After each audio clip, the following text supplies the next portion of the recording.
Depende quién te la cuente, la historia cambia. La realidad tiene infinitas interpretaciones.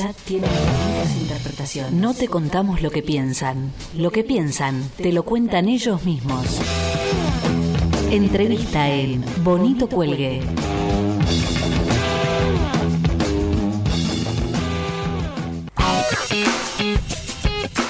Bien, segundo bloque de Bonito Cuelgue. En la semana hubo un acampe de Patria Grande en el Obelisco por diferentes reclamos y bueno, tuvo su repercusión. Queremos hablar con Agustín Burgos, militante de Patria Grande. Agustín, Adrián Pertoldi te saluda de Bonito Cuelgue. ¿Cómo estás? ¿Qué tal, Adrián? ¿Cómo andas vos? Bien, todo bien, Agustín. Bueno, queríamos más que nada, porque fue muy interesante lo que pasó en el Obelisco, queríamos que nos cuentes más que nada cómo surgió esta idea del acampe en el Obelisco y bueno, ¿qué reclamo hay que tiene Patria Grande? Sí, en principio decir que el acampe estuvo impulsado por 3 organizaciones. Una de ellas es Patria Grande, como bien decías vos, otra era el Frente Nacional Pueblo Unido y la otra era el Movimiento de Trabajadores Excluidos. El acampe tenía una doble finalidad que buscaba en principio hacer visibles y poder plantear dentro de la agenda pública que hoy atraviesa al debate en nuestro país 3 problemas que para nosotros son sustancialmente importantes en cuanto a las necesidades reales y las transformaciones estructurales que necesita el conjunto del pueblo trabajador, que tiene que ver con el techo, el trabajo y la tierra. Buscamos estas 3 organizaciones poder hacer pública una acción concreta que se manifestó en principio el día martes a partir de un acto de inauguración y comienzo del acampe, en el cual participaron más de 50 referentes de todo el país y representantes de 18 provincias de nuestro país, muchos de ellos integrantes de luchas históricas como Pepino Fernández, el Lote de General Mosconi, Carlos del Perro Santillán de Jujuy, el cura Jesús Olmedo de Jujuy de La Quiaca, integrantes de espacios sindicales en lucha como el Pollo Sobrero, representantes de la CTA de Tierra del Fuego, representantes de UNTER, que es el gremio docente de Neuquén, representantes del Foro por la Tierra y la Vivienda de Chipoleti, del MPL de Misiones, integrantes de la Asamblea de Malvinas Argentinas en Córdoba en la lucha contra Monsanto, representantes de derechos humanos, representantes de organizaciones sociales y movimientos territoriales, donde todos mancomunamos, esta idea de poner en debate estos 3 puntos que te mencionaba.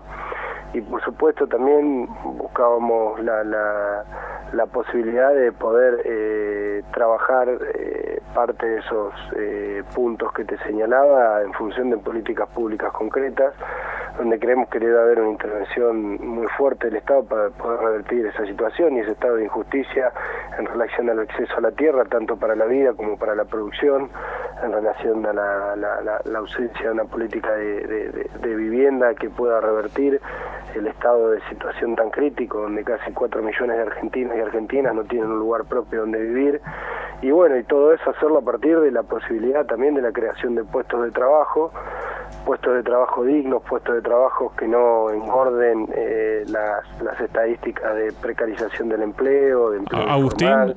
Agustín, te hago una consulta, me parece que es clave. Tocaste un tema para mí muy sensible en lo que tiene que ver, un problema que quizás nosotros estamos acá en Capital y es un tema complejo como es el de la vivienda. ¿Qué proyecto tiene Patria Grande con respecto a ese tema? Primero, el alquiler para los jóvenes, en el caso nuestro, que nos cuesta horrores poder alquilar, y también de acceso al tema de no solamente en Capital, porque a veces no hay que mirar solamente con el ojo acá tan porteño, pero ¿qué propuestas tiene lo que es Patria Grande con respecto a ese tema? Me parece esencial, ¿no?, en esta Argentina actual.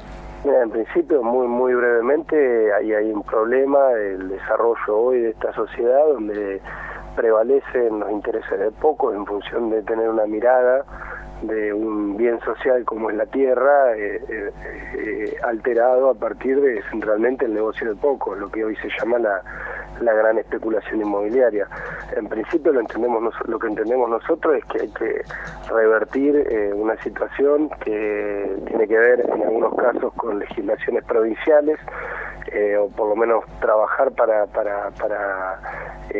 poder pensar en esto que te decía antes, que entender que la tierra es un bien social, entender que deben haber la generación y la creación de loteos urbanos donde prime la intervención del Estado en el sentido de una función pública y no el interés de unos pocos que realmente no son los dueños de la tierra, pero se dan una tarea permanentemente entre amigos y negociados del poder que permiten, por ejemplo, hacer loteos y en lugares alejados a la capital federal construir emprendimientos privados, country, etcétera. Debe haber una intervención real y concreta del Estado para la creación de suelo urbano. Por otro lado, tiene que haber una presión impositiva de parte del Estado muy fuerte, muy clara, porque tanto en la capital federal como en los grandes centros urbanos, que hoy habita la mayoría, casi un 80% de la población argentina, hay una situación puntual y concreta que tiene que ver con la vivienda ociosa. O sea, hoy en Capital Federal hay más viviendas en desuso que familias sin vivienda. Eso tiene que ver con la creciente especulación que hay, pero al mismo tiempo con una política del Estado que no ha avanzado sobre propiedades que de alguna manera se usan para poder generar una renta extraordinaria que al mismo tiempo en función de las reglas del mercado juega a favor de tener una menor oferta, por lo tanto incrementar el valor, digamos, de los alquileres y demás. De parte de nuestra organización, también con la Corriente Villera Independiente hemos lanzado una campaña en Capital Federal para la creación de una red de inquilinos, para ponerle una presión impositiva, como te decía antes, a la vivienda en desuso, pero también para ponerle un tope a los alquileres, porque no hay una regulación hacia el precio de los alquileres. Para poder ingresar a un alquiler en Capital Federal tenés que pagar un ingreso con un fondo de seguro que te plantean, al mismo tiempo tenés que tener una determinada garantía, al mismo tiempo tenés que hacer el depósito de la inmobiliaria, al mismo tiempo pagar un alquiler, o sea, un mes de alquiler de más, lo que te hace que para ingresar a un alquiler capaz que tenés que invertir, no sé, 15 o 20 mil pesos, que obviamente para el ingreso de cualquier trabajador medio hoy es una suma exorbitante, tenés que tener un crédito para poder ingresar. Eso hay que controlarlo con la asociación y la agrupación de los vecinos, de los inquilinos, de quienes sufren esa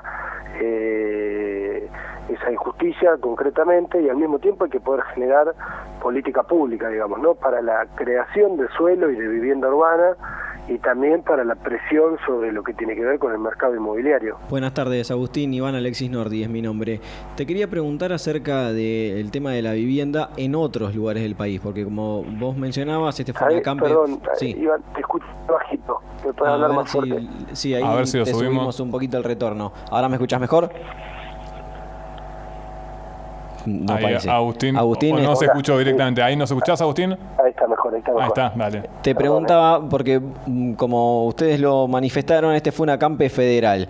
Y sabemos que en Capital, en la ciudad de Buenos Aires y en los alrededores, hay un déficit de vivienda muy importante respecto al, principalmente lo que estabas comentando recién. Pero ¿cuál es la situación en los otros puntos del país? Vos hablabas un poco de los grandes centros urbanos, pero ¿cuál es la situación de vivienda en el resto del país? Ya que, como bien describiste, la situación en principalmente la ciudad de Buenos Aires y otras grandes ciudades, pero ¿y en el resto del país también tenemos problemas de déficit de viviendas?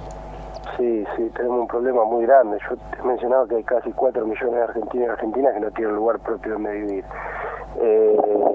Saliendo de los grandes centros urbanos tenemos un problema muy importante que tiene que ver con el modelo de producción que se ha profundizado en estos últimos 11 años a partir del desarrollo del gobierno kirchnerista, que ha tenido una política, por un lado, de intervención pública en algunos aspectos interesantes, pero de profundización clara del modelo que nosotros concebimos como agroexportador minero sojero, digamos, que tiene que ver con la ampliación de negocios privados en función de la extracción y saqueo de los bienes comunes y naturales que son un patrimonio del conjunto de la sociedad.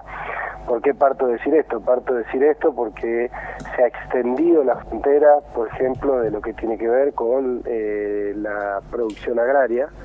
Eso hace que se generen menos puestos de trabajo en el interior o economías que están vinculadas a la subsistencia, sobre todo de ciertos sectores del campesinado, empiecen a ser literalmente desplazados y en muchos casos desalojados a partir de la expansión de la frontera centralmente para la producción del monocultivo de la soja.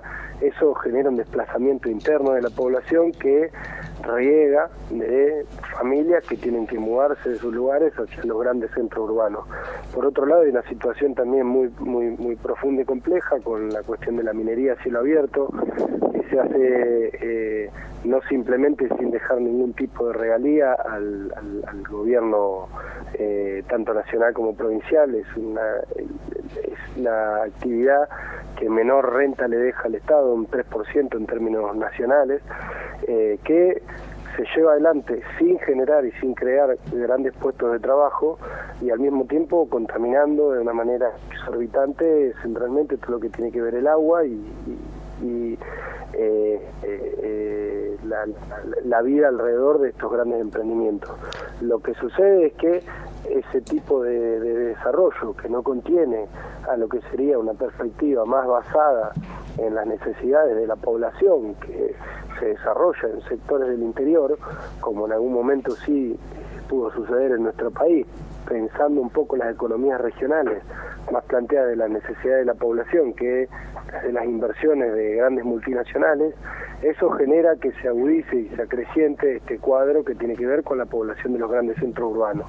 Ese cuadro de incremento hace que la población que se desplaza hacia los grandes centros urbanos viva en condiciones infrahumanas, como se ve en la villa de Capital Federal o de los grandes centros urbanos, sin obras de urbanización, sin cloacas, sin agua, sin tendidos de luz eléctrica en muchos casos, hacinamiento, precarización de la vivienda y malas condiciones. Es un cuadro que tiene que ver con que hay que alterar cuestiones estructurales, que entendemos que es complejo realizarlo y que hay que de alguna manera generar condiciones de organización de nuestro pueblo para poder pelear por eso. Obviamente entendemos que esas cuestiones no se transforman por decretos, ni presidenciales ni provinciales. Lo que se necesita es que como pueblo en su conjunto tengamos conciencia de esa realidad, conciencia en términos de convertirlo en práctica, de poder organizarnos para poder revertir ese estado de situación e ir peleando día a día, cotidianamente, por poder alterar esa situación. Hemos visto en estos últimos años, desalojos muy violentos, no sin mencionar el indoamericano en Capital, sino pensando en Ledesma en Jujuy, pensando en las provincias del interior, donde es menos visible ese nivel de violencia en muchos casos de los poderes institucionales, pero hay una tensión concreta con esto que te mencionaba antes, que se expresa día a día y termina siendo una política media como implícita y subterránea que genera nuevos desplazamientos cada vez más grandes a centros urbanos que no están preparados, no hay una planificación urbana real, seria y sólida que permita generar las condiciones de vida dignas que se merece el pueblo trabajador, digamos, ¿no? Hablamos ya bastante de los temas de vivienda y de tierra, que eran dos de los pilares de este acampe federal. Me gustaría tocar el último, que era el del trabajo. Si te pregunto un solo ítem o un solo punto en el que debería mejorarse o apostar en función de mejorar las cuestiones laborales, ¿a cuál te atendrías? No, ahí tenemos un serio problema. Hoy, esta semana, hubo un anuncio de la presidenta en función de una medida muy sana, que es que los trabajadores no paguen el impuesto al salario o a las ganancias, como le llaman ellos, con el aguinaldo, que serían los trabajadores que cobran 35.000 pesos para abajo, que es una medida muy importante. Ahora, lo que no ha planteado la presidenta y no hay directivas de gobierno claras o medidas públicas es para el conjunto de la población, que es más de un 50% de los trabajadores que están precarizados y una gran cantidad de trabajadores que desarrollan su actividad en términos informales, digamos, ¿no?